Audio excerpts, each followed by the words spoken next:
Réflexion sur le livre d'Abdia. Édom. Abdia est le livre le plus court de toute la Bible puisqu'il ne compte que 21 versets. L'ensemble est un oracle de jugement contre Édom, coupable de ne pas avoir porté secours à Jérusalem, suivi, uniquement dans les derniers versets, d'une brève annonce du salut pour le peuple du Tout-Puissant. L'unité du livre est parfois mise en doute tant les éléments sont divers, et son message contre Édom, empreint de haine et de vengeance, a souvent paru impitoyable. En outre, il est difficile de préciser s'il s'agit d'une évocation de réalité historique ou d'une vision à portée eschatologique, ou encore du passage d'une situation historique donnée. L'anéantissement d'une nation hostile au Tout-Puissant et à son peuple. Au jugement eschatologique universel. Le châtiment d'Édom peut être un exemple du jugement divin ou un moment dans le jugement général de toutes les nations de la terre. Édom, pris comme paradigme, peut aussi représenter toutes les nations. Ce livre d'Abdia est une parole du Tout-Puissant contre Édom qui obéit au schéma traditionnel de la prophétie contre une nation étrangère, après des menaces de malheur pour l'ennemi, survient, au jour du Tout-Puissant, le salut réservé au peuple du Créateur. Une première partie versets 1 à 14 annonce la chute d'Édom et les raisons de sa chute, verset 10, mais l'alternance des temps des verbes en hébreu, accompli ou inaccompli, ne permet pas toujours de distinguer s'il s'agit de l'évocation d'un châtiment passé, verset 2, pour des crimes passés, verset 11, ou de la promesse du jugement à venir du Tout-Puissant, verset 8, pour des méfaits non encore commis, versets 12, 13 et 14. En effet, Abdia prédit au futur des actes qui ont déjà eu lieu selon un procédé oratoire propre aux prophètes, qui consiste à se reporter au jour des forfaits, pour ensuite conjurer de ne pas commettre ceux-ci. Vient ensuite un verset clé, le verset 15, qui est une parole de jugement en deux temps, semble-t-il inversée. La fin du verset annonce la loi du talion qui s'exercera contre Édom, visée uniquement par une deuxième personne du singulier, tu, et sert de conclusion à la première partie. Le début du verset évoque le jour du Créateur pour toutes les nations, et plus seulement pour Édom, et sert d'introduction à la seconde partie d'Abdia. La seconde partie du livre est composite, elle entremêle une menace de destruction adressée à Édom verset 18, 21, et aussi à l'ensemble des nations verset 16, y compris Israël verset 16, 18, à une promesse de restauration pour Juda verset 17, 21. Elle compte également deux versets difficiles. Une liste de territoires dont les Judéens hériteront verset 19, 20. Considérée comme une explication historique des versets 17 et 18.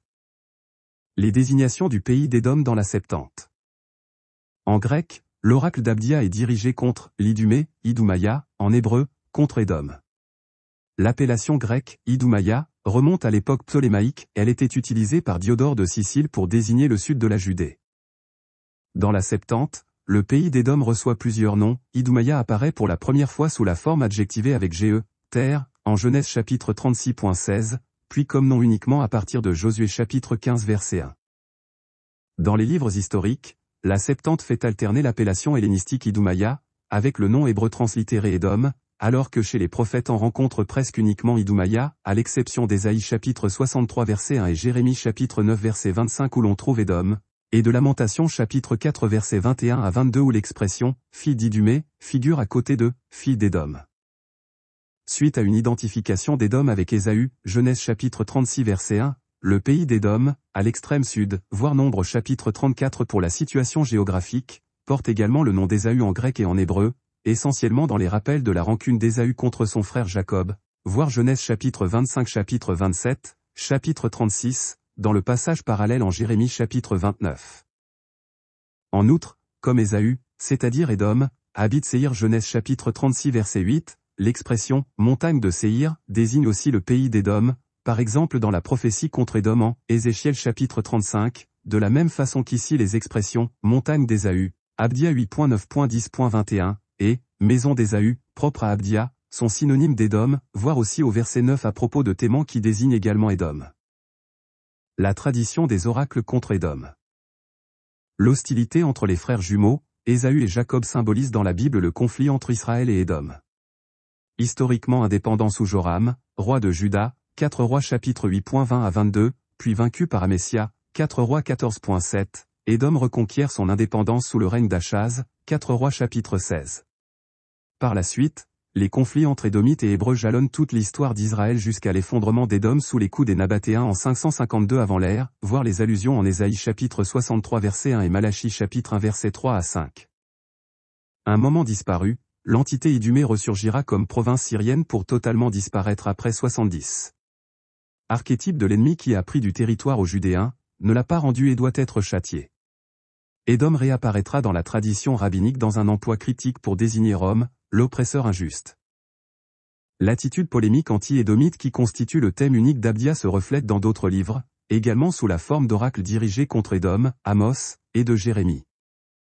De plus, nombreuses sont les allusions à Édom dans la Bible, principalement chez les prophètes et dans les psaumes, et toujours comme objet de la colère divine. Ésaïe chapitre 34 versets 5 à 7, « Mon glaive s'est enivré dans les cieux, voilà qu'il va fondre sur l'Idumée, et sur un peuple justement condamné à périr.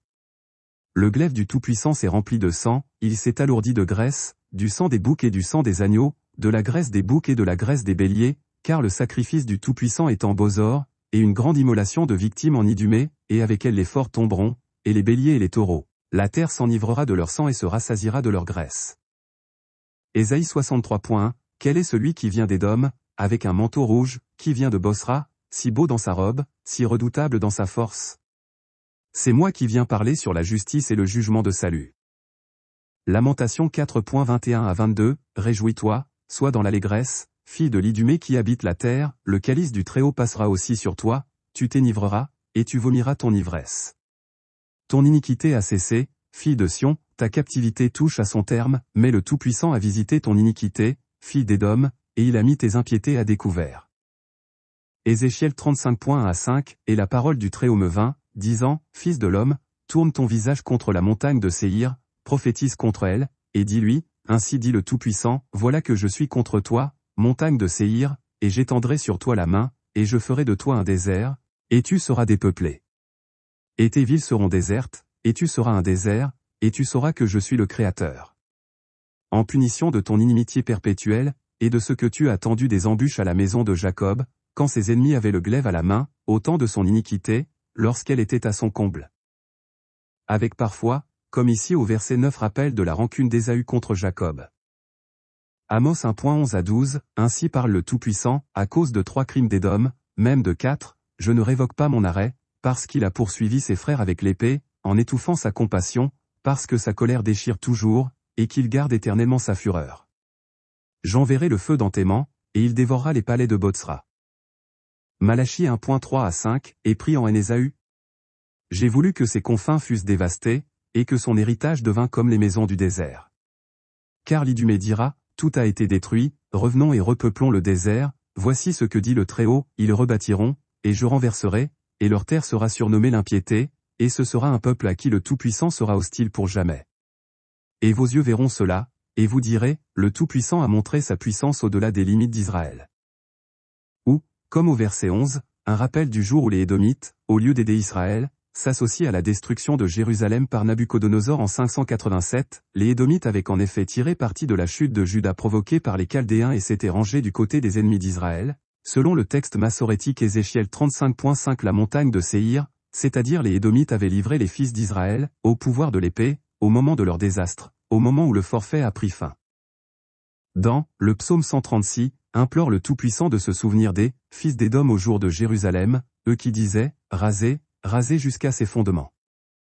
Psaume 136.7 à 8 version de la Septante, souviens-toi, Tout-Puissant, des fils d'Édom, qui, au dernier jour de Jérusalem, disaient, détruisez-la jusqu'en ses fondements. Fille de Babylone, infortunée. Heureux celui qui te rendra le mal en retour du mal que tu as fait. Les Maccabéens faisaient la distinction entre les Édomites et les autres peuples. 1 Maccabée 5, 38 à 39, Juda envoya reconnaître cette armée, et on lui fit un rapport, en disant, toutes les nations qui nous environnent se sont réunies auprès de lui, formant une armée tout à fait nombreuse, ils ont aussi fait venir les Arabes à leur secours, et ils sont campés au-delà du torrent, prêts à venir t'attaquer. Juda marcha alors à leur rencontre. 1 Maccabée 5.65, Juda sortit ensuite avec ses frères, et ils attaquèrent les enfants d'Ésaü dans le pays qui est au midi, il prit Chébron et ses filles, et brûla tout autour par le feu ses murs et ses tours. Les Édomites furent constamment en guerre avec les Maccabées. 1 Maccabée 5.3, et Juda faisait la guerre aux fils d'Ésaü dans l'Idumée et à ceux qui étaient dans la Crabatane, parce qu'il tenait les Israélites comme investis, et il les frappa d'une grande plaie. 2 Maccabée 10.16, cependant ceux qui étaient avec Maccabée, ayant conjuré par leur prière le Tout-Puissant de venir à leur secours, attaquèrent avec vigueur les forteresses des Iduméens. 2 Maccabées 12.32, après la Pentecôte ils marchèrent contre Gorgia, gouverneur de l'Idumée. Les Édomites marchèrent avec Israël, Joram, et Juda, Josaphat, contre Moab. 2 Rois 3.9. Le roi d'Israël, le roi de Juda et le roi d'Édom, partirent, et après une marche de 7 jours, ils manquèrent d'eau pour l'armée et pour les bêtes qui la suivaient. Quelques exemples bibliques au sujet des Édomites. Doeg, l'Édomite. 1 Samuel 22.9 a dit, Doeg, l'Édomite, qui se trouvait aussi parmi les serviteurs de Saul, répondit, j'ai vu le fils d'Isaïe venir à Nob, auprès d'Achimélec, fils d'Achitub. Achimélec a consulté pour lui le Tout-Puissant, il lui a donné des vivres et lui a remis l'épée de Goliath, le Philistin. Les actions de Doeg dans la Bible constituent un avertissement sévère sur la loyauté, la moralité et les conséquences de la trahison. Son caractère contraste fortement avec la boussole morale de David. Alors que David était connu pour son cœur pour le Tout-Puissant et son engagement envers la justice, Doeg incarne la nature destructrice de l'ambition et de l'envie. La volonté de Doeg de s'aligner sur les intentions destructrices du roi Saul montre à quel point il est facile de renoncer à ses principes pour son propre profit. Comprendre les motivations de Doeg nous permet de voir comment la jalousie et la quête du pouvoir peuvent entraîner des conséquences dévastatrices, tant sur le plan personnel que pour les autres. Il informa le roi Saul de l'aide d'Achimélec à David, ce qui conduisit au massacre des prêtres et de leurs familles. Salomon aima des femmes édomites. 1 Roi 11. Le roi Salomon aima beaucoup de femmes étrangères, outre la fille de Pharaon, des Moabites, des Ammonites, des Édomites, des Sidoniennes, des Étiennes. Job l'Édomite. Job mourut très avancé en âge et plein de jours. Et il est écrit qu'il ressuscitera avec ceux que le Tout-Puissant ressuscite. Selon la traduction d'un livre syriaque, il demeurait en la terre de Hus, sur les confins de l'Idumée et de l'Arabie. Il avait d'abord porté le nom de Jobab, ayant épousé une femme arabe, il eut un fils appelé Hénon, et il descendait par son père Zuri, des fils d'Ésaü, et par sa mère, de Bozora, de sorte qu'il était lui-même de la 5e génération après Abraham. C'est ainsi que nous avons le livre de Job et le testament de Job l'Édomite. Ce qui nous montre que la parole du Tout-Puissant est vraie. Tel que nous dit, Deutéronome 23.7 à 8, tu n'auras point en abomination l'Édomite, car il est ton frère, tu n'auras point en abomination l'Égyptien, car tu as été étranger dans son pays, les fils qui leur naîtront à la 3e génération entreront dans l'assemblée du Tout-Puissant. Version de la Septante, tu n'auras pas en abomination l'Iduméen, car il est ton frère, tu n'auras pas en abomination l'Égyptien, car tu étais un étranger séjournant dans son pays. S'ils ont des fils, à la 3e génération ils entreront dans l'assemblée du Très-Haut. Il est ton frère, parent beaucoup plus rapproché d'Israël. Au temps des rois il était difficile de comprendre une pareille manière de s'exprimer sur les Édomites, car ils s'étaient montrés pleins de haine en toute occasion contre Israël, voir le prophète Abdia et Jérémie chapitre 49, et Israël les avait traités maintes fois en ennemis. Comment à cette époque aurait-on inventé une loi qui devait mettre Ésaü à l'abri de ce traitement? À l'égard des Égyptiens, dont Israël avait reçu à la fois et beaucoup de bien et beaucoup de mal, il ne doit se souvenir que du bien. Il a été accueilli chez eux en un temps de détresse. 3e génération. 3 générations sont nécessaires pour effacer la marque de l'origine étrangère. Les Moabites et les Ammonites représentaient les idolâtres, à cause de Nombre chapitre 25 versets 1 à 3. Les Iduméens, parents d'Israël par le sang, descendants d'Ésaü, figurent les hérétiques et les Égyptiens sont les païens. Voici les rois qui ont régné sur Édom, en la contrée où lui-même régna. Le premier fut Balak, fils de Béor, et le nom de sa ville était Dénaba. Après Balak, Jobab, celui qui fut surnommé Job, après ce dernier, Azom, gouverneur de le Thémanitide. Après lui Hadad, fils de Barad, qui vainquit Madian dans la plaine de Moab, et le nom de sa ville était Gathaïm. Les amis qui vinrent auprès de lui furent Éliphaz, des fils d'Ésaü, roi de Théman, Baldad, tyran des Sanchéens, Sophar roi des Minéens. Jérémie 13.23, un Éthiopien peut-il changer sa peau, et un léopard ses taches? De même, pourriez-vous faire le bien, vous qui êtes accoutumés à faire le mal? Jérémie 13.23 version de la Septante, quand un Éthiopien changera la couleur de sa peau, et la panthère sa bigarrure, vous pourrez faire le bien, vous qui n'avez appris que le mal. Allons dans le 2e livre des rois au chapitre 5 verset 27. La lèpre de Naaman s'attachera à toi et à ta postérité pour toujours. Et Géasi sortit de la présence d'Élisée avec une lèpre comme la neige. Dans ce verset il nous dit que Géasi sa couleur est venue comme la neige. La parole du prophète est aussi pour sa postérité pour toujours, donc ses descendants doivent être comme lui. Voici le livre d'Abdia, Abdiou, version de la Septante. Vision d'Abdia, voici ce que dit le Tout-Puissant pour l'Idumée, j'ai entendu un message qui vient du Très-Haut, il a envoyé aux nations un ordre d'encerclement, levez-vous et élevons-nous contre elles pour la guerre. Voici que je t'ai rendu tout petit parmi les nations, te voilà tout à fait méprisé. L'arrogance de ton cœur t'a exalté, toi qui résides dans les creux des rochers, il place où sa demeure, disant en son cœur, qui me fera descendre vers la terre? Si tu tiens dans les airs comme un aigle et si, au milieu des astres, tu établis ton nid, je t'en ferai descendre, dit le Tout-Puissant. Si des voleurs avaient pénétré chez toi, ou des brigands de nuit, où aurais-tu été précipité? N'auraient-ils pas volé leur comptant? Et si des vendangeurs avaient pénétré chez toi, n'auraient-ils pas laissé juste un grappillon? Ésaü a été fouillé et ce qu'il avait caché a été saisi, et de quelle manière? Jusqu'aux frontières ils t'ont renvoyé, tous les hommes de ton alliance, ils se sont dressés contre toi, ils ont été puissants à ton encontre, les hommes en paix avec toi, ils ont placé une embuscade sous toi, il n'y a pas d'intelligence en lui. En ce jour-là, dit le Tout-Puissant, je ferai disparaître d'Idumée les sages, et de la montagne d'Ésaü l'intelligence.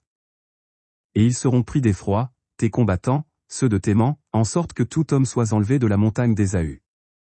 À cause de l'égorgement et à cause de l'impiété à l'égard de ton frère Jacob, et la honte te couvrira et tu seras enlevé à jamais.